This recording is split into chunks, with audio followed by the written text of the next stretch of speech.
और जिसमें उन्होंने ये कहा है कि आसट कारक क्या है और अभिन्न सट कारक क्या है।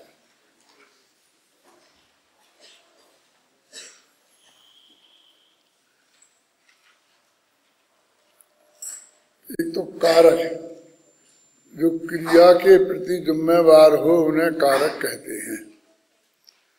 जिनका सीधा क्रिया पर असर पड़ता हो उन्हें कारक बोलते हैं। तो वो अपन ने हिंदी भाषा में जब पढ़े होंगे तो 8 कारक पढ़े होंगे। वो कर्ता, कर्म, करण, संप्रदान, अपादान, संबंध और अधिकरण और संबोधन। लेकिन इसमें संबोधन और संबंध इन 2 को कारक नहीं माना है अध्यात्म में, और व्याकरण के हिसाब से भी वो नहीं है कि जिनका कर्ता से संबंध हो। तो संबोधन कारक है कि हे राम तुम ऐसा करो, जो कुछ भी अपन बोले उनके बारे में, तो वो जो बात अपन को बोलना है इसमें राम को कुछ नहीं करना, कर्ता कर्म में राम कुछ नहीं है। इसलिए वो संबंध कारक में दशरथ का बेटा राम, 2 राम थे ना, एक परशुराम एक दाशरथी राम। तो जब कोई बोले कि भाई राम ने रावण को मारा, तो प्रश्न खड़ा होता कौन से राम ने, कि दशरथ के पुत्र राम ने।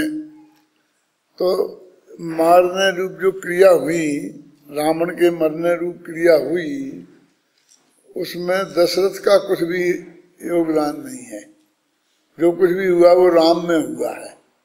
तो सिर्फ ये बताने के लिए कि कौन राम है, परशुराम है कि दाशरथी राम है, तो का शब्द का प्रयोग किया गया है। इसलिए 2 कारक नहीं माने, सठ कारक। अब अपने 2 होते हैं निश्चय और व्यवहार, कि जब एक कार्य हुआ तो उससे भिन्न भिन्न कारक कर्ता कर्म करण संप्रदान हो, तो उन्हें बोलते हैं व्यवहार से कारक अथवा भिन्न कारक। और जब एक ही वही चीज सब कुछ हो तो उसे बोलते हैं अभिन्न सट कारक। अब इन सट कारकों की परिभाषा ऐसी है, स्वतंत्र कर्ता, जो स्वतंत्र रूप से कार्य को करे तो उसे कर्ता अपन कहते हैं। फिर वो कार्य जिसमें हो, उस कार्य को जो हुआ ना नया, कर्म कहते हैं। साधक तम करणम, जिस साधन से हो उसे करण कहते हैं। जिसके लिए हो उसे संप्रदान कहते हैं। जिस में से हो उसे अपादान कहते हैं, और जिसके आधार से हो उसे अधिकरण कहते हैं। तो भिन्न कारक में उदाहरण शास्त्रों में दिए हैं। वृक्षः तिष्ठति कानने कुसुमते वृक्षं लता संसृता वृक्षेणाविहतो निषाद वृक्षेणाविहतो गजो निपतितो वृक्षाय देयं जलम वृक्षात् पत्राणि पतन्ति यथा वृक्षस्य शाखोन्नता वृक्षे नीलमिदं कृतं शकुनिना हि वृक्ष किं कंपसे। 8 विभक्तियां वृक्ष पे लगा दी, लेकिन सब अलग अलग बदल गए। कि वृक्ष में पक्षी लोगों ने घोंसले बना रखे हैं, अभी अलग वाक्य है। फिर वृक्ष जंगल में खड़ा है, वृक्ष तिष्ठति कानने, है ना। और ऐसे वृक्षम लता संसृता, वृक्ष के ऊपर बेल चढ़ रही है। वृक्ष नाभिहतो गजो, वृक्ष को से हाथी को बांध दिया गया है। वृक्षाय देयम जलम, वृक्ष को पानी दो, अभी पानी अलग आ गया, मतलब सब चीजें अलग अलग हैं। वृक्ष से पत्ते गिरते हैं, और वृक्ष की शाखाएं बड़ी बड़ी हैं, लंबी लंबी हैं डालियां। और हे वृक्ष क्यों कंपसे, हे वृक्ष तुम कांपते क्यों हो? वृक्षे नीणमिदं कृतं सगुणना, पक्षियों ने वृक्ष में घोंसले बना रखे हैं। राम पर भी घटित किया है ऐसा, राम का भी छंद है एक। रामः तिष्ठति, क्या है? रामो राजमणि सदा विजयते, रामं रमेशं नमः, रामेणाविहतो निशाचर चमू, रामाय तस्मै नमः। रामात् नास्ति परायणं परतरं, रामस्य दासोऽस्म्यहम्, रामे चित्तलया मया भवतु नो, हे राम माम उद्धर। इसमें भी 8 व्यक्तियों का प्रयोग किया है। हर चीज बदल जाती है। तब वो कहते हैं कुमार ने चक्र और चीवर से घड़ा बनाया, पानी ठंडा पानी करने के लिए, लोग ठंडा पानी पिए, इसके लिए कुमार ने मिट्टी से घड़ा बनाया। और कहा? अपने चबूतरे पर बैठकर। जो भी वाक्य बना है पूरा, तो 6 ही कारक उसमें आ जाएं कि ऐसा कुमार ने, ये भिन्न षटकारक का उदाहरण है। और वो कहते हैं कि आत्मा ने जब केवल ज्ञान रूपी घड़ा बनाया, मैंने केवल ज्ञान प्राप्त किया, तो क्या हुआ था कि आत्मा ही तो स्वतंत्रपणे करता था, उसने ही वो केवल ज्ञान प्राप्त किया है। क्या प्राप्त किया? कि केवल ज्ञान प्राप्त किया है। कैसे प्राप्त किया है? कि स्वयं से ही अपने आत्मा का ध्यान करके प्राप्त किया है। वो केवल ज्ञान फिर किसको दिया? कि खुद को ही दिया। कहां से आया? कि अंदर में से ही आया है वो, और स्वयं के आधार से ही बनाया है, तो इसलिए वो स्वयंभू हो गए। माने अभिन्न षटकारक, केवल ज्ञान और अनंत सुख, 2 चीजें चल रही ना। 13वीं गाथा में केवल ज्ञान अनंत सुख की बात थी, 15वीं गाथा में केवल ज्ञान की बात थी, और ये 16वीं गाथा है। तो 70% सत्य, 16 आना सत्य, 70% सत्य। ये बात है कि कोई कुछ भी लेता देता नहीं है। अब देखो, मैं ये पढ़ना चाहता हूं, जिसे आपको देखो किस तरह अमृतचंद्र ने इसको घटित किया है। इसकी टीका देखो, टीका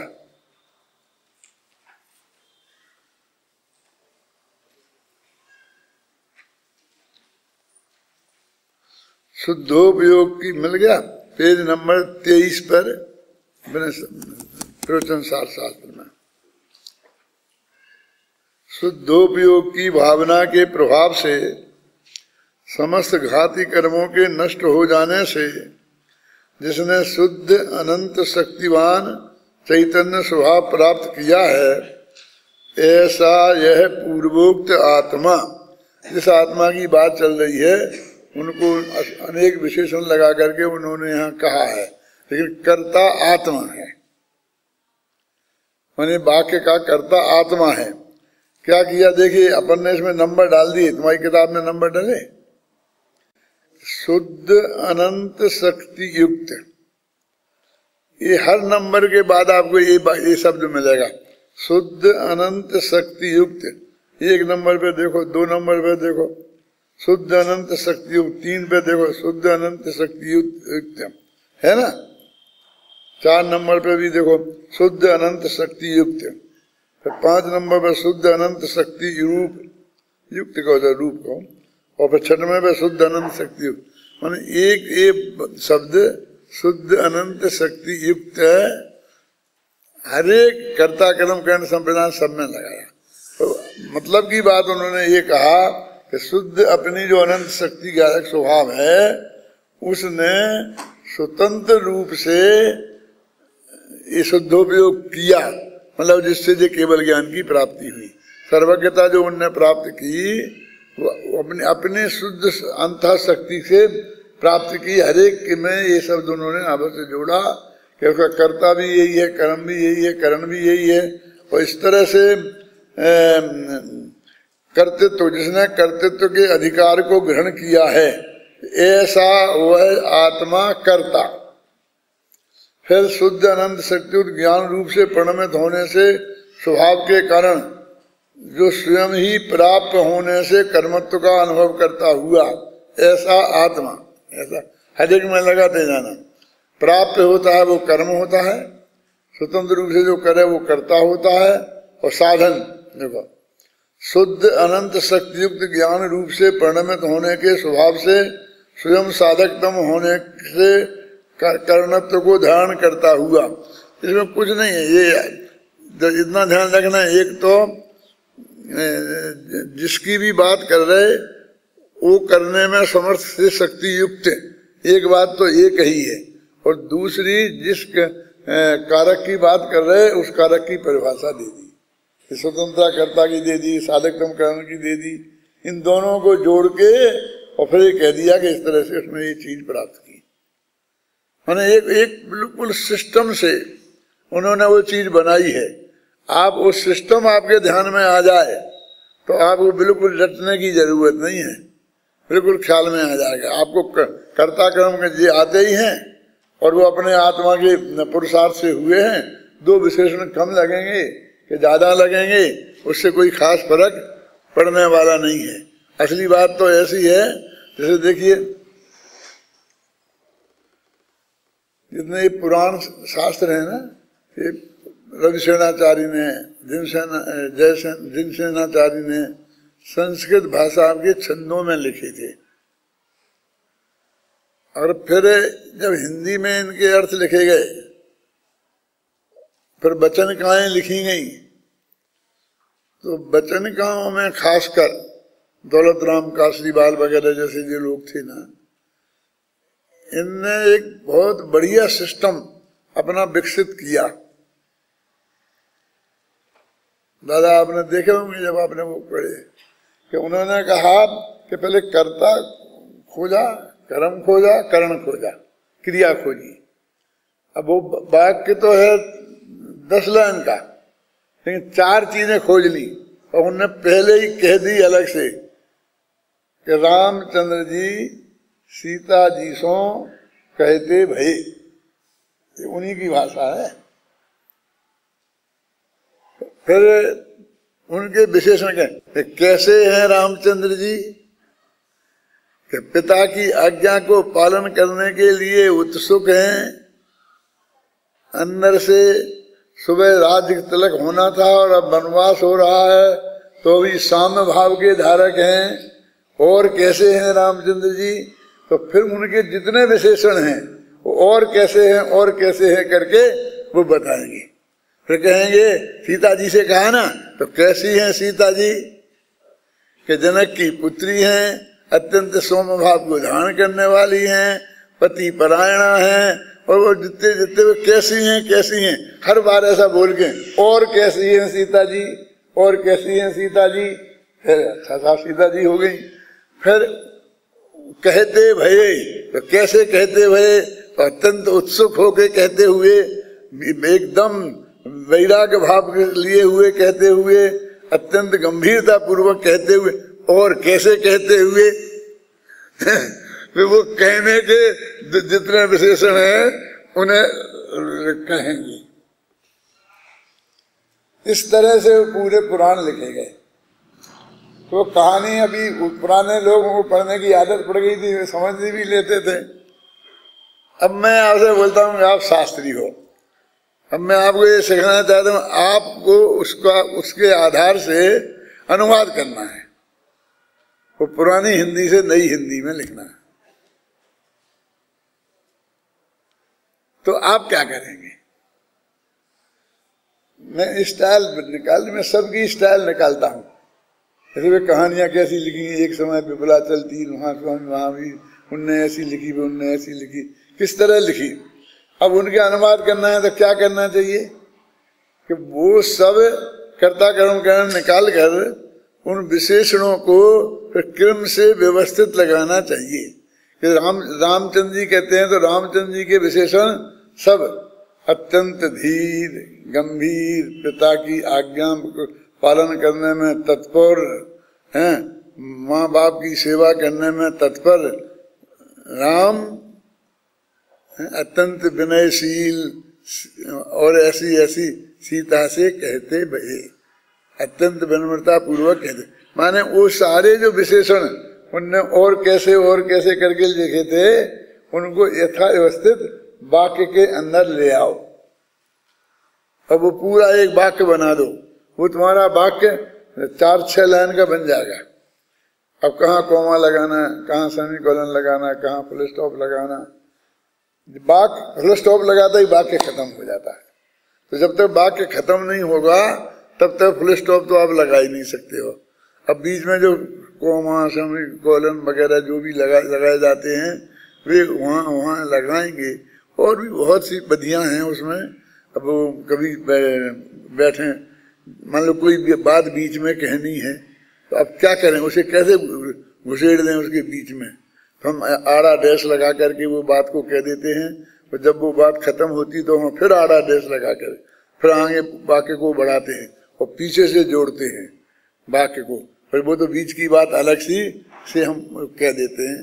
बहुत पद्धतियां होती हैं उसमें। मतलब वो कोई ऐसा साधारण काम नहीं है।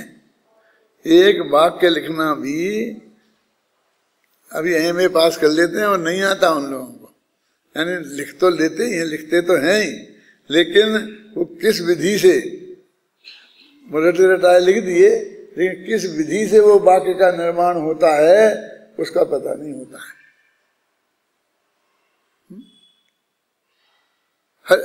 हर चीज में उसमें एक व्यवस्थित होती है। तो ऐसे ही इन्होंने क्या किया, जो हमने ये नंबर लगा दिए ना 1 2 3 4 5 6, फिर आपकी सुविधा के लिए कि आप लौट के यहाँ आ सकते। ऊपर लिखा है ऐसा आत्मा, क्या तो ऐसा यह पूर्वोक्त आत्मा, आत्मा को पकड़ा, फिर कर्म को पकड़ा, फिर करण को पकड़ा, फिर संविधान को पकड़ा, फिर अपादान को पकड़ा, समझे ना। और ऐसे करते करते और अंत में कह दिया उसने स्वयं सर्वज्ञता को प्राप्त किया, सर्वज्ञता को और अनंत सुख को। ऐसे अभिन्न सत्कारक, अभिन्न सत्कारक की गाथा में वो ये बताना चाहते हैं कि किसी पर के सहयोग का रंच मात्र भी इसमें हुआ नहीं है, भगवान का भी नहीं, भगवान के आशीर्वाद से भी नहीं, फलाने के माता पिता से। जितने विशेषण लगते हैं ना, आपकी कृपा से आपने ऐसा किया, वो सब व्यवहार जन वाक्य होते हैं और उसमें किसी में कुछ दम नहीं होता है, किसी का किया कुछ नहीं होता है, सब स्वयं से होता है। तो ये सारे वाक्य पूरा एक तरह से वो पूरा वाक्य यहाँ जाके खत्म हुआ है। घाती कर्मों के भेदभावों को दूर करके स्वयं आविर्भूत होने से स्वयंभू कहलाता है। यानी वो भगवान आत्मा स्वयंभू कहलाता है। ये वाक्य है। वाक्य क्या है कि भगवान आत्मा को स्वयंभू कहो। ये भगवान आत्मा स्वयंभू क्यों कहलाता है? अपने गांव में एक नादिया बैल आता है, बैल लाता है ना कोई लोग। ये तो शंकर भगवान का जो वो है ना, नादिया बोलते ना, वाहन जो शंकर भगवान के मंदिर के सामने वहां बैठा रहता है, तो वो उसको लाते हैं और उसको शंभू बोलते हैं। वास्तव में स्वयंभू तो महादेव का नाम है। उसका जो मालिक है ना महादेव, वो स्वयंभू माने वो अपने पुरुषार्थ से उस बड़े पद पर पहुंचे हैं, इसलिए उन्हें कहते शंभू। और उसका जो मालिक होता है जो दो रुपये के लिए और तुमसे भीख मांगता है, उस शंभू के बराबर भगवान के सबसे बड़े वाहन को लेकर जो सर्वोच्च शक्ति वाला है, जिसे पर के सहयोग की रंच मात्र आवश्यकता नहीं है, जिसका ऐसा अर्थ है, उस शंभू के भरोसे भीख मंगवाते हैं। और सबसे बड़ी बात है हिंदुस्तान में कि उसे सर्वज्ञ बताते हैं, ये सब जानता है, ये बता देंगे। उसे पूछता है शंभू फलाना आदमी कौन है, ऐसा करके कुछ भी किसी कि एक मैंने रूमाल दिया और तुम्हारे हाथ में दो, तुम छुपा लो, ऐसा करके शंभो लेके आओ वो रूमाल किसके पास है, क्यों? तो वो जाता है और ऐसा के घूम घूम के वो आपके सामने खड़ा हो जाता है इसके, और तो आपके हाथ में वो रूमाल निकलता है। अब वो क्या करता होगा वो जाने, लेकिन ऐसा इसे तमाशा क्यों कहते हैं वो? इसलिए कि वो इतना जानता है, वो स्वयंभू, वो बिना किसी के सहयोग के वो अपने जानने का काम अच्छी तरह से कर लेता है। मैंने वो ये बता रहा, आपको बता तो ये रहा है कि ये बैल सर्वज्ञ है, मैंने सब जानता है, जो आप लोग नहीं जान सकते हो, समझे ना? अब 1-1 रुपया दे दो।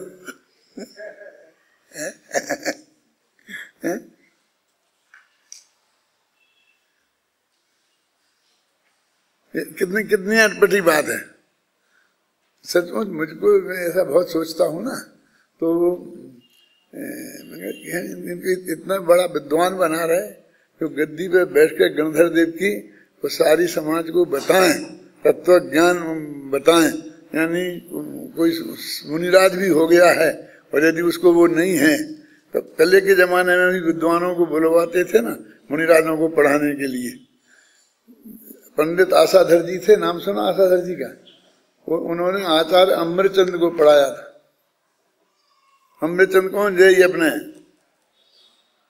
इसमें लिखा है ठक्कुर अमृतचंद्र आदि मुनिराजों को जिन्होंने पढ़ाया था, ऐसे पंडित आशाधर जी। ऐसे मेरे कहने का मतलब है विद्वान जाके मुनिराजों को पढ़ाते हैं तो ये कोई मुनिराजों का अपमान नहीं है, मतलब गंभीर बात है। वो विशेषज्ञ है, अपने विषय का विशेषज्ञ है, और वो उसके विशेषज्ञ नहीं है। अब कोई शास्त्र पढ़ना है उन्हें तो पढ़ना है, तो पढ़ना ही पड़ेगा, वो तो उससे ही पढ़े। घड़ा चाहिए तो कुमार के यहाँ जाना पड़ेगा। इसमें क्या है? हमारी इज्जत काय की इज्जत है, तो मत लो घड़ा। पढ़ना है तो विद्वानों से पढ़ना पड़ेगा ना। तो मैं कहता हूँ कि ऐसे सबको पढ़ाने के लायक हम आपको बनाने का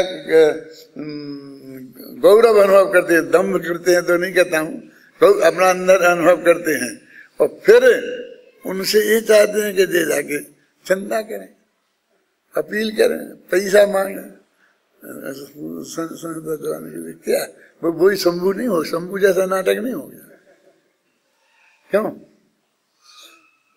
दिल्ली में दरियागंज में एक अनाथालय था पहले, अभी भी चलता होगा शायद। तो जब हम छोटे थे तब वो लड़कों को और एक अध्यापक को 3-4 लड़कों को और लेकर के सारे देश में पैसा इकट्ठा करने भेजते थे। तो मैं अशोकनगर में रहता था तो वहां भी आते थे, तो वे नाटक करते थे, ये करते थे, वो करते थे, और सब बताते थे कि कितने लड़के पढ़ते हैं, कितने पैसा का खर्चा है, कितना आपको देना चाहिए, विद्यार्थियों के भोजन का इतना दे दो, फलाने का इतना दे दो, ऐसा करते थे। मुझे तब से ही अंदर में बहुत गिलानी होती थी कि भाई ये पढ़ रहे हैं, अब अभी अपने इन्हें पढ़ने का काम करने दो, इन्हें मांगने का काम इन्हें क्यों करते हैं?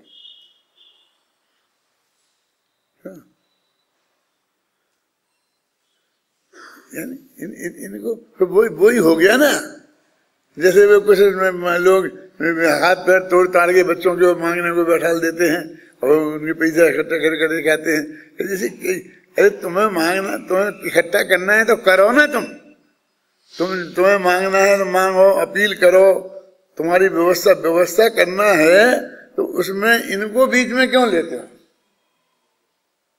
मेरे चित्त को स्वीकार नहीं हुआ। तो पता नहीं हम इन्हें क्या बना रहे हैं। ये गद्दी पर बैठे हैं और सैकड़ों करोड़पति नीचे बैठे हों, पुण्यशाली, जिसमें मिनिस्टर भी हों और व्यापारी भी हों, बड़े बड़े ऑफिसर भी हों, पुलिस का सुपरिटेंडेंट भी हो, कलेक्टर भी बैठा हो, और ये इनको तत्व ज्ञान बताएं तो ये कितने गौरव से अंदर से भरे हुए होना चाहिए, स्वाभिमानी होना चाहिए, कितना इनका वो होना चाहिए। क्योंकि आप तो अभिमानी बनाते हो विद्यार्थियों को, अभिमानी बनाते हो। हाँ हम बनाते हैं, अभिमानी बनाते हैं, स्वाभिमानी बनाते हैं। हमको नहीं है पसंद कि ये पुरुष दो एक साथ। वो अखबार निकालते हैं, हमको एक विद्वान की आवश्यकता है और वो पूजा भी कर ले और वो ये भी कर ले, ये भी कर ले, और विद्यार्थियों को भी पढ़ा दे और हमें प्रवचन भी कर दे, हमें भी पढ़ा दे, और विद्यार्थियों को भी पढ़ा दे और भगवान की पूजा भी कर ले, और इनका बस चले तो झाड़ू भी लगा ले मंदिर में। सारी सब ड्यूटी देते हैं। मैं बहुत डंके की चोट कहता हूँ उससे कि नहीं, जो हमारा विद्वान तो पढ़ाएगा, प्रवचन करेगा, वो पूजा नहीं करे। पूजा नहीं, तुम अपनी पूजा करो, उसका निषेध नहीं है, लेकिन वो पुजारी वाली पूजा कई सीढ़ियों के लिए दरब धो धो के ले जाए, ख्याल में आई ना। अपने कर्मचारियों में उन्हें कौन सा क्लास का लेंगे? फोर्थ में मानेंगे ना। है? अपना बस चले तो पंचम माने फोर्थ भी नहीं माने। माने ये कैसे हो सकता है? वो फर्स्ट क्लास का आदमी है, उससे आप फोर्थ क्लास का काम कैसे ले सकते हैं?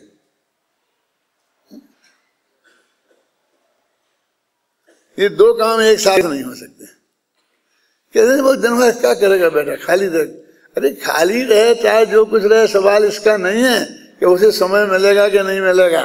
सवाल इसका है कि वो काम का जिस जैसी तुम्हारी दृष्टि में वो है, यदि तुम्हारी दृष्टि में वो उतना ही बड़ा काम हो तो करे, कोई दिक्कत नहीं। लेकिन तुम तो उसे फोर्थ क्लास का नौकर जैसा ट्रीट करते हो।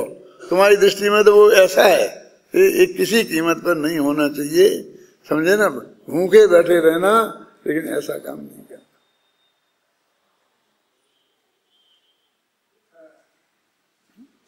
और डरने का तो काम ही क्या। जिसके पास ये प्रवचन सार और समय सार है, जो स्वयंभू की गाथा है, सब कारकों से जो भी मैं हूं वो मेरे से ही मैं हूं पूरा, और ऐसा स्वयंभू हरेक है।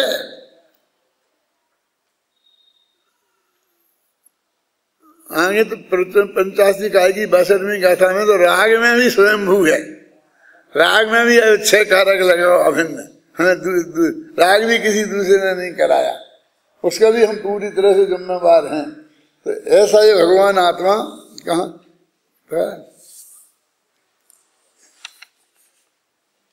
तो इस तरह को अच्छी तरह से देख के लगा लेना, ऐसे संस्कृत से, हिंदी से। अतः निश्चय से पर के साथ आत्मा का कारकता का संबंध नहीं है। मिल गया? जिससे शुद्धात्म लाभ की प्राप्ति के लिए बाह्य सामग्री ढूंढने की व्यग्रता से जीव व्यर्थ ही परतंत्र होते हैं। हम बाह्य सामग्री खोजते फिरते हैं, कोई काम कराना है तो कहते क्यों जीव बाह्य सामग्री खोजते हैं और खुद परतंत्र क्यों होते हैं? उनको परतंत्रता की जरूरत ही नहीं है, ये तो स्वयं का ही कार्य है। देखो अभी जो अपन पढ़ रहे, पढ़ा रहे, प्रवचन कर रहे, तो ये जो तुम समझोगे ना, ये तुमसे ही समझोगे, हमारे समझाने से नहीं समझोगे। हमारे समझाने से समझते होते तो सब समझ जाते ना, लेकिन कुछ समझते हैं और कुछ नहीं समझते हैं। तो जो उतना उग्र पुरुषार्थ करते हैं उपयोग की एकाग्रता का, वो समझ जाते हैं, उनकी बात पकड़ में आ जाती है, और जो नहीं करते हैं उनको नहीं आती है। इसका मतलब बस तुम्हारा जो समझ का काम हुआ वो तुमसे ही हुआ, किसी दूसरे से हुआ ही नहीं। ये तो निमित्त तो होंगे, हो तो ये सब व्यवहार का कथन है, इसमें कोई दम नहीं है। अब इसी पर हम भी लगा सकते हैं व्यवहार, जैसे उसने दिया व्यवहार कारक लगा सकते हैं, तो व्यवहार कारक जनवाणी में लगे हैं, हम भी लगा देंगे। लेकिन समझना असली ये बात कि इससे होने वाला कहीं कुछ नहीं है, स्वयं के अलावा दूसरे से कहीं कुछ होने वाला नहीं है। गाथा में तो मात्र इतना ही कहा गया है कि यह भगवान आत्मा स्वयं ही स्वभाव को प्राप्त कर सर्वज्ञ और सर्वलोक पूजित होता है। बस इतनी सी बात। स्वयं ही सर्वज्ञता को प्राप्त करता है और सर्वलोक से पूजित हो जाता है। इसका अंग स्वयंभू है। छठ कारकों की चर्चा गाथा में नहीं है। तो आचार्य देव ने, टीकाकार आचार्य देव ने, अमृतचंद्र ने, जैसे ने जिन जिन ने टीका लिखी, ये उन्होंने उसमें लगाई है। पर के सहयोग के बिना जो स्वयं के बल पर प्रतिष्ठित होता है, कुछ कर दिखाता है, उसे लोक में स्वयंभू कहा जाता है। अतः यहाँ स्वयंभू की व्याख्या में स्वाधीन छठ कारकों की चर्चा की है। पंचाशी काय की 62वीं गाथा में विकारी पर्याय भी आत्मा स्वाधीन पने ही प्रकट करता है, यह बताते हुए विकारी पर्याय संबंधी अभिन्न छठ कारक की चर्चा की है।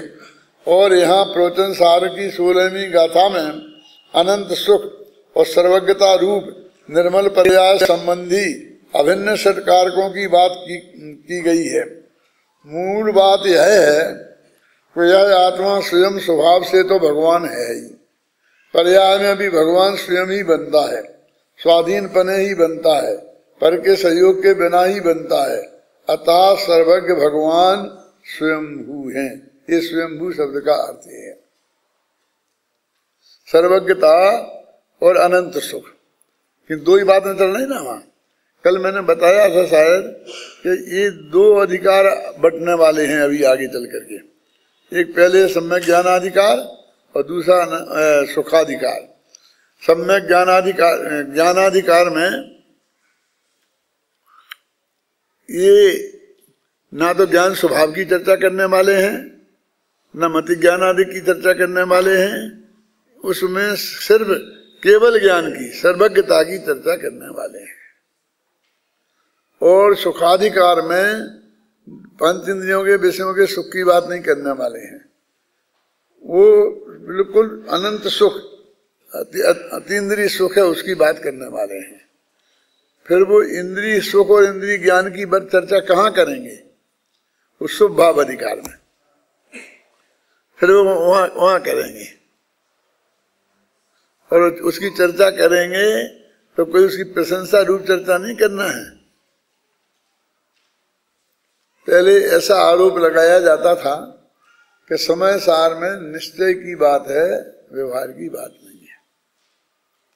ये निश्चय का ग्रंथ है और पंडित हिम्मत भाई ने लिखा भी था, तू छे निश्चय ग्रंथ भंग सगला व्यवहार ना भेदवा। मतलब तू निश्चय का ग्रंथ है और व्यवहार के जितने भंग माने भेद हैं उनको भेदने वाला है, उनका खंडन करने वाला है। ऊंचे निश्चय ग्रंथ भंग सगला व्यवहार ना भेदवा। ये भेदने का काम तुम करेगा। समय सार की स्थिति है, समय सार की स्थिति कि तुम इन व्यवहार के भेदों में भंग करे। तो खेमचंद भाई इसका जवाब देने के लिए समय सार की पहली गाथा से लेकर और आगे 10, 20, 50 गाथाओं में कैसे निश्चय और व्यवहार दोनों की कैसे वर्णन है समय सार में, वो बताते थे कि कौन कहता है कि ये निश्चय का ग्रंथ है। जितनी बात की है निश्चय की, उससे कम व्यवहार की नहीं की। और दूसरी बात बताऊं कि 2 सगे भाई हैं और दुकान का नाम रखना है और दोनों भाइयों का नाम डालना है, तो पहले किसका रखा जाएगा? बड़े भाई का नाम रखोगे ना और दूसरा नाम फिर छोटे भाई का। ज्यादातर ऐसा ही होता है ना। भरत बाहुबली बोलते हैं ना सब, बाहुबली भरत कोई नहीं बोलता है। तो समय सार में ऊपर की लाइन में व्यवहार का वर्णन है और नीचे की लाइन में निश्चय का वर्णन है। बड़ा भाई कौन है? देखो, व्यवहार नयो भाषदी जीवो देहो हवरि कलु एको नदु निश्चय न जीवो देहो भी कदापि व्यवहार की ऊपर और दूसरी लाइन में क्या मंजूरी थी आचार्यों की ऐसी? कम से कम निश्चय को ऊपर तो रखते हैं कि भैया व्यवहार को प्रतिपादन करना था और निश्चय को निषेध करना था, तो प्रतिपादन नहीं हो तो निषेध काहे का करे? नहीं है समझ? यहाँ आप खड़े होते हैं, कहते हैं हम हमारे आग्रह पर और हमने ये आए विद्वान ने अच्छा प्रवचन किया, ये किया वो किया, बहुत बहुत हम इनके बहुत उपकार मानते हैं, धन्यवाद देते हैं क्या नहीं? समझे ना? और फिर बाद में वो बोलते हैं तो कहते हैं भैया मैंने कुछ नहीं किया, मैं तो अपना स्वाध्याय किया और मेरा तो काम ही है रोजाना, मैं तो करते ही कहीं भी रहता तो भी करता ही। क्यों कहते क्या नहीं कहते? तो निषेध बाद में बोले था तो पंडित का नंबर पहले आना चाहिए था बोलने में, सेठ जी पहले बोल रहे कि भाई निषेध करना है तो बाद में ही आएगा। वो तो उस पद्धति की ये बात थी कि जिसमें व्यवहार के ऊपर की लाइन में और निश्चय का नीचे की लाइन में वर्णन है, और नीचे ऊपर की लाइन से कोई छोटा बड़ा नहीं होता। क्यों? राजा के माथे पे कौआ बैठ जाए तो कौआ महाराजा नहीं हो जाता, तो मक्खी बैठ जाए, कौआ तो बहुत मुश्किल से बैठ पाता है, मक्खी तो बहुत आसानी से बैठ जाती है कि नहीं है? तो उसे राज तिलक नहीं हो जाता है। सिंहासन पे मक्खी जाके बैठ जाए तो मक्खी को राज तिलक नहीं हो जाता है। मतलब जो विधि पूर्वक मंत्रों पूर्वक राजा को बैठाया जाता है वो ही बड़ा होता है।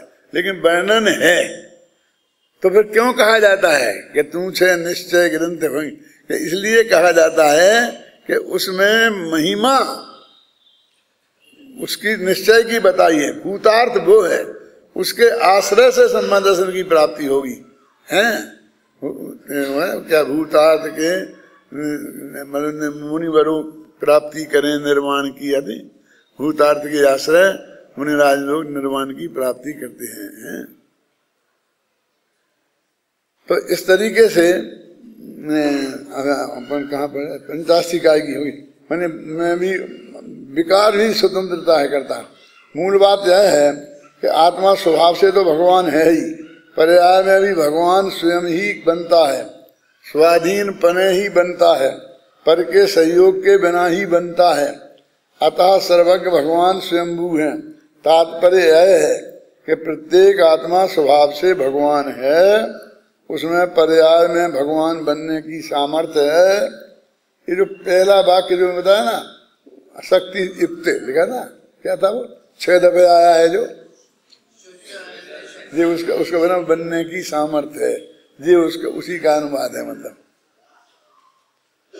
काल लब्धि आने पर संपूर्ण जगत से दृष्टि हटाकर अपने त्रिकाली ध्रुव भगवान आत्मा का अनुभव कर, उसमें अपनापन स्थापित कर, उसमें ही निज रूप जानकर, उसमें ही जम कर जब यह आत्मा शुद्धोपयोग रूप परिणमित होता है तब पर्याय में भी परमात्मा बन जाता है। देखो इतना तो काम बता दिया, ये कर ये कर ये कर ये कर, और कहते कुछ करना नहीं है। फिर पढ़ता हूं, देखो ध्यान से।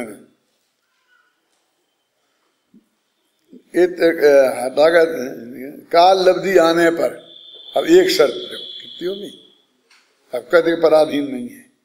अब काल लब्धि आने पर संपूर्ण जगत से दृष्टि हटाकर, अब दूसरा काम अपने त्रिकाली ध्रुव भगवान आत्मा का अनुभव कर, तीसरा तो उसमें अपनापन स्थापित कर, चौथा उसे ही निज रूप जानकर, पांचवा उसमें ही जमकर रमकर, छठवां जब यह आत्मा शुद्धोपयोग रूप परिणमित होता है, सातवां तब पर्याय में भी परमात्मा बन जाता। अब 7 काम तो बता दे, ऐसा करके ऐसा करके ऐसा करके, और फिर परमात्मा बन जाता है। कहते कुछ नहीं करना है। भाषा में तो 7 बता दिए ना, ये कर ये कर ये कर ये कर। लेकिन अब इनमें जरा गंभीरता से देखो तो क्या करना है, ये करने का कुछ है ही नहीं। मतलब उस भाषा में व्यवस्थित करना है ना, जो क्रिया संपन्न होती है उसे करने की भाषा में व्यवस्थित करना है। होने की भाषा में व्यवस्थित भी कर सकते हैं, कैसे करोगे होने की भाषा में? जब काल लब्धि आए, जब दृष्टि पर से हटकर ऐसा बना वाक्य तो बिल्कुल स्वाधीन दिख जाएगा कि वो उसे तो हटाना नहीं है, हटेगी वो दृष्टि भी हटेगी, काल लब्धि भी आएगी। काल लब्धि लाने में तुझे क्या करना है? वो दृष्टि हटाने में तुझे क्या करना है? त्रिकाली ध्रुव का ध्यान कर, चाली ध्रुव का ध्यान करने क्या करना है कि उसमें श्रद्धा कर, अनुभव कर। यानी वो तो सब ये जो क्रिया होनी है, कब सर जगत से दृष्टि हटी, यहाँ गई और उसमें ये सब हो गया। तुझे अलग से कुछ नहीं करना है,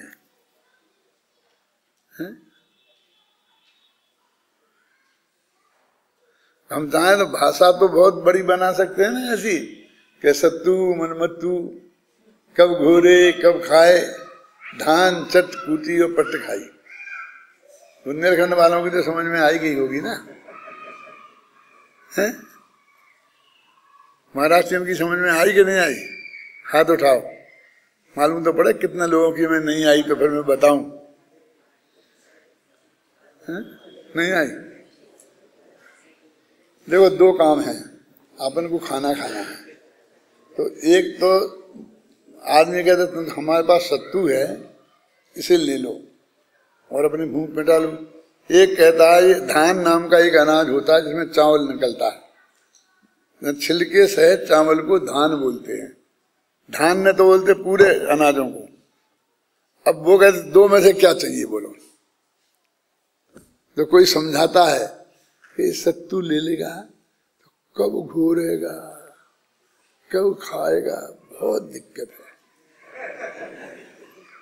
देखो कुछ नहीं, पानी डाला घोर के खा जाना है, कितना सरल है। लेकिन उसे भाषा ऐसी देता है कि कब घोरे कब खाए, ऐसे बोलता है बहुत। तो धान को क्या है, चटकूटी पट खाई। अब मैंने धान जो अनाज है छिलके सहित, पहले उसे दलना पड़ता है, फिर दलने के बाद कूटना पड़ता है, फिर फटकना पड़ता है। मैंने वो सारी क्रियाएं देखी हैं अपनी आंख से, अपनी माँ को करते हुए। बराबर साथ माने वो 3 दिन बाद वो चावल अपने हाथ में आता है, जब उसे अपन पका के खा सकते हैं। यानी अपन को कोई अनाज दे देवे और उसका चावल बना के अपन कोई खाना हो तो वो 3 दिन लग जाएंगे, तीसरे दिन मिलेगा। लेकिन वो कहने वाला अपनी भाषा में ऐसा कमाल दिखाता है कि सत्तू मनमत्तू कब घोरे कब खाए, धान चटकूटी पटकाए। तो ऐसे ही आत्मा का ध्यान, आत्मा को जानो फिर जानते हो, फिर ये कर। अरे कुछ नहीं है, बहुत सहज प्रक्रिया है, सहज होती है। ख्याल में आई ना? बहुत से लोग कहते हमने क्या किया, कुछ नहीं किया, तो सब सहज ही हो गया है। बनिया के घर पैदा हुआ है, क्या है, नीचे दुकान ऊपर मकान, रोते रोते नीचे आ गए, दुकान पे बैठ गए, दिख गए, सब बाप का सब सीख गए, वो धंधा करने लग गए। बने बनाए ग्राहक आते थे, बेच देते थे, दे देते थे। क्यों अजित भाई? ऐसे ही होता था ना। क्या किया, क्या करना है? कुछ नहीं करना है। कौन से स्कूल, कौन सी पाठशाला, काय की पाठशाला, जो भी हो, नाई का बेटा नाई का, बढ़ई का, सबके ऐसे ही होता था ना। माने वही सहज और वही कठिनाई। तो देखो यहाँ प्रदर्शित निश्चय षट कारक की प्रक्रिया यह बताती है कि इस आत्मा को पर्याय में परमात्मा बनने के लिए पर के सहयोग की रंग मात्र भी आवश्यकता नहीं है। और ये बताना है कि तुझे प्रयोग के सहयोग की जरूरत नहीं है। यह भगवान, तो इसको क्या लगता है कि पर का किसी का ही सहयोग नहीं लूंगा तो सारा काम मुझे अपने हाथ करना पड़ेगा। क्यों ऐसा लगता है कि नहीं लगता है? हम क्या भैया कि हम मुनिराज हो जाओगे, कि मुनिराज हो जाओगे तो फिर कहाँ रहेंगे, कहाँ आटा दाल, कहाँ बनाएंगे, कौन बनाएगा, कौन खिलाएगा? अरे तेरे को कुछ नहीं करना है, आएंगे लोग 9 दफे नमस्कार करेंगे और हाथ पर रख देंगे। तू चाहता तो वो मुंह में ही रख देते है? लेकिन वो हाथ में रखने की पद्धति है ना, तो वो रख देंगे। तुझे कुछ नहीं करना है, वो खाना तो जैसे बनता है वैसे ही बनेगा कि नहीं, लेकिन तुझे कोई फिक्र नहीं करना है। क्या करना है बोलिए? मुनि बन रहा है और कह रहा है कि भोजन की व्यवस्था का क्या होगा, कि तुझे अपने उपयोग को भोजन की व्यवस्था में नहीं लगाना है। कि क्या करना है? कि कहीं नहीं लगाना है, अपने में लगाना है। अपने में लगाना माना कहीं नहीं लगाना ना, अपने में तो लगा ही लगाया है। इसका नाम मुनि धर्म है। तुम्हें अभी याद बना जाता हूं, अरे भाई अभी तेरे को खाने की चिंता है, खाने का क्या होगा, तो तुझे क्या बनना है, क्या बन गया है तू, समझ लेना। घर की भोजन की व्यवस्था बिगाड़ दी और अब वो चिंता गई नहीं, तो रोजाना 2 रोटियां खाने के लिए कितनी फिक्र करनी पड़ेगी, कितने लोगों को मक्खन लगाना पड़ेगा, रोजाना 1 व्याख्यान आहार दान पे देना पड़ेगा। आहार दान का फल सीधा साक्षात मोक्ष। कम में तो कोई कराएगा नहीं ना,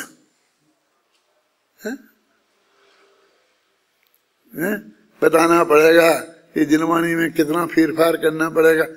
कितनी कितनी झंझट माथे पर ले ली तूने। तो सच्चा मुनि होए तो उसे ये विकल्प आए। गुरुदेव उदाहरण देते थे बहुत अच्छा, कि एक गरीब की लड़की सुंदर थी, तो एक अरबपति के लड़का रीझ गया उस पर। अरबपति का लड़का रीझ गया और उसने कहा मैं शादी करूंगा तो इससे, और उसने उसकी शादी हो गई। अब शादी हो गई, ससुराल गई। अब उसके घर की हालत तो ऐसी थी कि सुबह भोजन की व्यवस्था हो गई तो शाम की नहीं होती थी, और शाम की हो गई तो सुबह नहीं होती थी। दोनों टाइम खाना तो महीनों से नहीं मिला था, एक टाइम से ही काम चलाना पड़ता था। ये सब होती थी। तो जब वहां ससुराल में पहुंची तो सासू जी कह रही थी मैं अपनी बहू के लिए सोने का हार बनाऊंगी, हीरों की जड़त अंगूठी बनाऊंगी, और ये सब बोलाऊंगी, और फलाने बंगाल से साड़ियां मंगाऊंगी। वो आती थी कि ढाका की मलमल जो अंगूठी में से निकल जाती थी, उसी बनाऊंगी, ऐसी बहुत बहुत कहती थी। तो सुन रही थी कि अरे सारा ही मेरी लिए व्यवस्था होगी। ये सब लोग गहने की, कपड़ों की ये तो बात करते हैं, लेकिन खाने की तो कोई बात ही नहीं करता है। तो उसने अकेले में चुपचाप सासू जी से कहा कि अम्मा जी एक बात तो बताओ कि क्या क्या, कि ये सब बातें कह रहे हैं पहनने ओढ़ने की, खाने की तो कोई बात नहीं कहता है, भोजन का क्या होगा। तो गुरुदेव कहते थे बहुत रस ले लेकर, और फिर वो कहते थे, वो बोली, वो कह रहे तुझे पता नहीं है तू किसके साथ व्यवहार के कहाँ आई है, किसके साथ शादी करके आई है, तुझे अभी इसका पता नहीं है। कि नहीं मैं ना आपका लड़का, सेठ जी का लड़का है ना, उसके साथ मेरी शादी हुई है। अरे तुझे पता नहीं है, उन्हें सारी जिंदगी भोजन का विकल्प तक नहीं आता, तो वे भोजन नहीं करते हैं। अरे करते तो हैं लेकिन भोजन का क्या होगा ऐसी व्यवस्था का विकल्प नहीं आता है। तो ऐसे ही तू मुनि धर्म धारण कर रहा है और तुझे भोजन का विकल्प आता है, तो ये समझ ले कि वो गुरुदेव का जो उदाहरण है ऐसी बात है।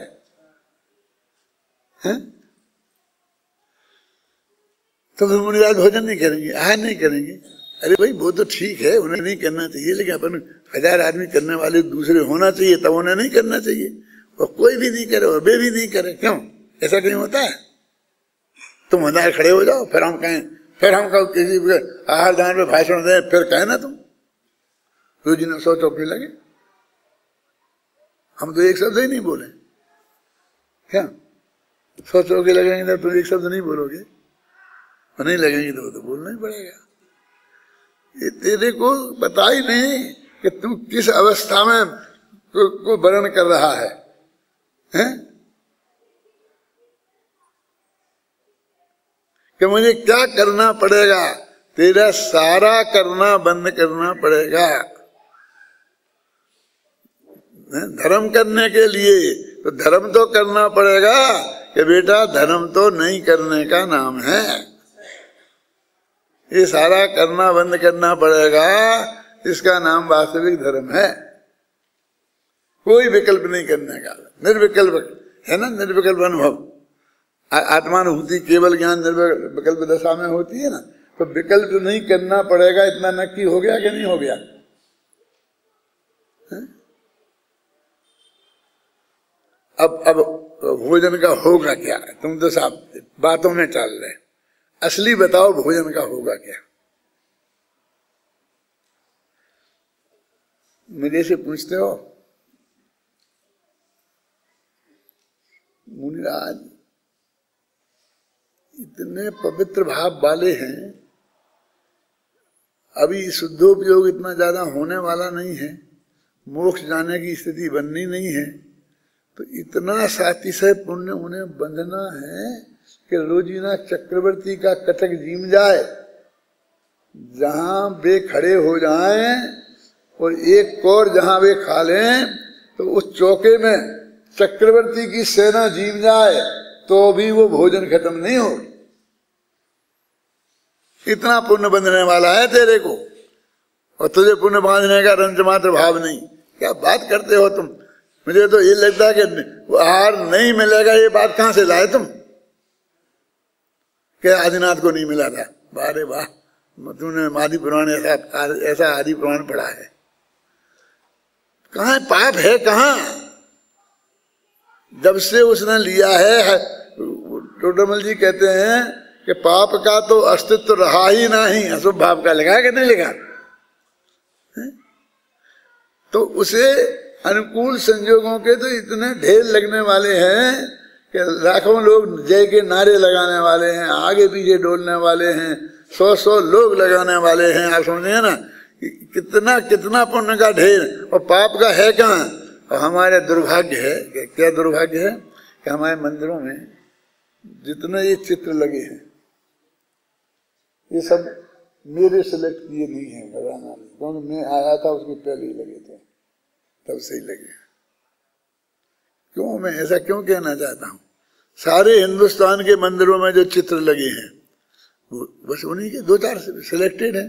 एक सुकुमार मिल जाएंगे जिन्हें साल नहीं खा रही होगी, दूसरे मिल जाएंगे कौन से कुमार है, सुकौशल मिल जाएंगे, माथे पे सिगड़ी रखी होगी, अग्नि की पांडवों की अग्नि जल रही होगी, पर ऐसे ऐसे ऐसे ऐसे सब मिलेंगे चित्र सिलेक्टेड। और मेरा ऐतराज क्या है? ये जब उपसर्ग हुए तो पुण्य के उदय से हुए कि पाप के उदय? तो सब पाप के उदय वालों की तुमने फोटो लगाए।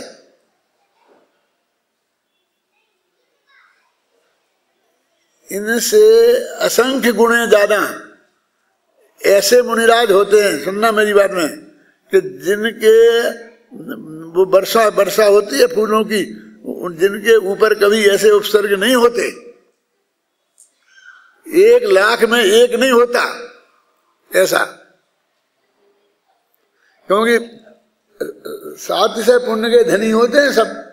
अब एकाध का कोई निकाचित निकदत्ती कोई कर्म कहीं से बचा रहा आ गया और लग गया और वो हो गया। अब तुमने 1 लाख को तो तुमने गिना नहीं, जैसे तुम विद्यार्थी हो 700 हो गए, 700 हो गए, 700 बढ़िया बढ़िया है, आराम से, कोई को आजीविका की कोई परेशानी नहीं है। अरे आधे से ज्यादा मेरे विद्यार्थी मेरे से ज्यादा अच्छी आर्थिक स्थिति में हैं। मुझे खुशी है इस बात की, मैं दुख में प्रकट कर रहा हूं। ख्याल में आई ना? इस बात की मैं प्रसन्नता व्यक्त कर रहा हूं। क्यों? क्या क्यों कमी होगी? है? इतना निरंतर पुण्य बनता। वे सारे मुनिराज के 700 मुनियों का संग आया, तो एक आध दिन कभी कुछ हुआ तो उसकी घटना की लिख दी, और रोजीना बाकायदे बढ़िया आहार मिलता है, कराने वाले कराते हैं, आते हैं जाते हैं, सब बढ़िया होता है, और वे सब पुण्यशाली होते हैं। अब किसी के दुर्भाग्य से कहीं पाप का उदय बीच में निकल आया और थोड़ा एक आध दिन, सारी जिंदगी तो उन्हें भी मिला ही था ना आदर पूर्वक आराधन, और एक दिन चूक हो गई, चूक तो एक दिन भई, क्यों रोजाना अपन ने क्यों समझ जी, आपको रोजाना सब व्यवस्था होती है कि नहीं, एक आध दिन भूल जाएंगे भूल जाए, हो जाता क्या नहीं है? तो एक दिन को याद करो, एक दिन को याद करो। अरे जो निरंतर आगे पीछे खड़े हैं लोग, उनको तो याद नहीं करते, तो उनके लगाते तो हमको ये दिखता है कि मुनि होंगे, इतनी तकलीफ भोजन की, इतनी तकलीफ फलाने की, इतनी तकलीफ, ये तकलीफें हमें दिखती है, और हम जैसा पुण्यहीन होगा तो ऐसा ही होगा। तो फिर लगाए क्यों? हमारे जो लगाए पूर्वज थे, उनने गलती की कि नहीं, उन्होंने गलती नहीं की, इसलिए लगाए कि तुमको ऐसा संकट आए तो भी धैर्य रखना, तो मेरे को कोने दुख है, मृत्यु महोत्सव भारी, इससे ज्यादा तकलीफ तो नहीं होगी, वो तुम्हें बता दिया घबराओ मत, हम तो घबराने लग गए। ये ऐसे प्रसंग कभी आने वाले नहीं हैं, क्या हम भूखों मर जाएंगे, ऐसा हमारे विद्यालय में भर्ती होने वाले को ये विकल्प है, और हमारे अध्यापकों को ये विकल्प है कि भाई ये समझाएं कि नहीं तुम घबराओ नहीं, भूखो नहीं मरोगे, सब मिल जाएगी, नौकरी मिल जाएगी, नौकरी मिल जाएगी। क्या नौकरी नौकरी नौकरी नौकरी नौकरी मिल जाएगी? नौकरी चाहिए कि माल की?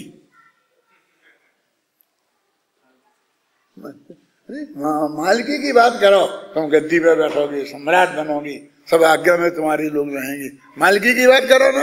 ये नौकरी की क्या बात करते हो हैं? कि नौकरी मिल जाएगी, नौकरी मिल जाएगी कि नहीं मिलेगी, और इतनों को मिल गई, इतने को मिल गई, क्या गीत सिखा रहे हो? सचमुच ये हमारे चिंतन बदलना चाहिए है? ये विकल्प नहीं आना चाहिए हमें। यदि आता है विकल्प तो ये समझना कि हम क्या पढ़ रहे इसका आपको पता नहीं है, समझे ना? इसका आपको पता नहीं है ये क्या चीज है। मेरे तो आगे बढ़ता नहीं, मैं क्या करूं? कल कह दिया, मैं नक्की कर लिया था कि अब मैं 17वीं 18वीं गाथा पढ़ाऊंगा, और फिर वो 16वीं में लगे, फिर 16वीं में लग गई। उसमें है भाई, हमको कहाँ ये विकल्प की बात है, ये कहाँ किसी को रही। बाबू भाई थे तो जब 2-3 साल हो गए और मैं ही अकेला था पढ़ाने वाला, तो इतना ज्यादा पीरियड में नहीं पढ़ा सकता था। 3 बैच में तो मैंने पढ़ाया सबको पूरा, एक जतीश भाई अभय जी वाले में, शांति जी वाले में, और एक फिर कौन है फिर तीसरा वीर सागर है ना टॉप का यूनिवर्सिटी में। इन 3 ग्रुप को मैंने पूरा पढ़ाया है। ये वो लक्ष्यदान कमेटी छोड़ दो, उनके लिए पंडित जी पढ़ाने आते थे। फिर बाद में कहा कि दूसरा कोई एक आध सहयोगी तो होना चाहिए, तो मैं नाम नहीं बताऊंगा। फिर बाद में बड़े दादा आए और लोग आए, फिर एक विद्वान से बातचीत भई तो और सब बात हो गई करके, और वे कहेंगे साहब मैं गवर्नमेंट सर्विस में हूँ, तो गवर्नमेंट सर्विस छोड़ के आऊंगा, तो मेरी गारंटी क्या है? क्या ये तो प्राइवेट नौकरी है, कभी भी छूट जाएगी, तो गारंटी क्या है राजनीति की? तो बाबू भाई ने बहुत समझाया, और बाबू भाई ने ये भी कहा कि ये पंडित जी ही गवर्नमेंट की नौकरी छोड़ के आए हैं, इन्हें क्या तकलीफ हुई? ये तो 10 साल 15 साल से हैं, कोई तकलीफ हुई इन्हें क्या? उनकी बात अलग है, समझ में आया ना? लेकिन मेरी गारंटी क्या? तो उनने बाबू भाई ने कही कि मैं हूं ना, मैं बैठा हूं ना, मैं गारंटी दे रहा हूं, मेरे पे भरोसा है क्या नहीं? बोले आप पे तो है, लेकिन आप नहीं रहोगे तब क्या होगा? अजमेर की बात है, अजमेर शिविर में किले के ऊपर ये घटना घटी कि आप नहीं रहो, तो बाबू भाई ने कहा नहीं आप सर्विस करो, वहीं रहो, आराम से रहो। उनको बिल्कुल मना कर दिया कि अब आप मत आओ। फिर मेरे से बोले क्या हुआ क्या हुआ, तो मेरे से बोले बाबू भाई कि मेरे मरने के बाद गारंटी मांगता है मेरे से। अरे भाई मैं मरता हुआ तो तुम भी नहीं मरोगे क्या? अरे अपने पुण्य का इतना भरोसा तो रखो, बहुत बार बार कहा था बाबू भाई ने, अपने पुण्य का कुछ भरोसा तो रखो, कुछ भरोसा तो रखो कुछ भरोसा तो रखो। नहीं आए मेरे। मैं ये कहता हूँ कि क्या हमारा चिंतन बिल्कुल बदल जाना चाहिए। मुझे यहाँ से शेर पैदा करना है, गिरर पैदा नहीं करना है, ही करने समाज में जाकर के आगे गिर गिना है, ऐसे मुझे विद्वान नहीं चाहिए, समझ रहे ना? मुझे तो ये शिकायत आए क्या तब मुझे चाहिए कि साहब उसने हमारी ये बात नहीं सुनी, ये नहीं सुनी, ये कह दिया मैं ये नहीं मानूंगा, ये नहीं करूंगा, तब मुझे खुशी लगी। मेरा छोटा भाई था, फिर स्वर्गवास हो गया बेचारे का, मेरे से 11 साल छोटा था। मेरा विद्यार्थी भी था, मेरा भाई भी था, बेटा भी था, जो कुछ भी था सब था। मैं हम सब के संरक्षक थे, दोनों भाई, सब हम काम करते थे। स्कूल में पढ़ता था, उसी स्कूल में मैं पढ़ाता था। मैं टीचर था और वो पढ़ता था। तो विद्यार्थियों का उद्यम हुआ, झगड़ा हुआ, आपस में झगड़ा मारपीट हुई। तो वो मेरे पास आया और उसने कहा कि उस लड़के ने मेरे को पीट दिया, 2 चोंटा मैंने मारे।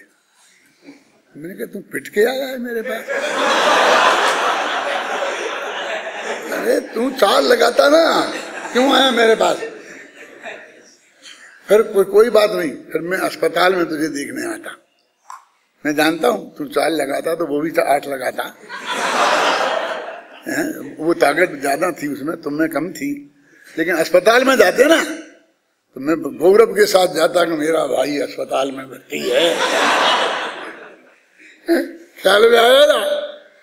तब मुझे खुशी होती। ये सच्ची घटना है, सच्ची घटना।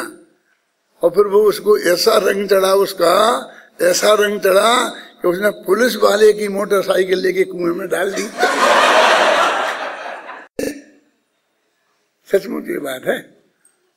मुझे ऐसे गौरवशाली योद्धा चाहिए जिनके भरोसे ये लड़ाई लड़ी जाएगी मिथ्यात्व से। ये भयंकर लड़ाई साधारण नहीं है। ऐसे लोगों के नहीं है। बाबू भाई कहते थे मुझे हिजड़ों की फौज थोड़ी तैयार करना है, ऐसा कहते थे। सचमुच ये वस्तु तुम्हारे पास माल इतना है, बढ़िया है, इतनी बढ़िया चीज है जिसके बल पे तुम सब कुछ कर सकते हो।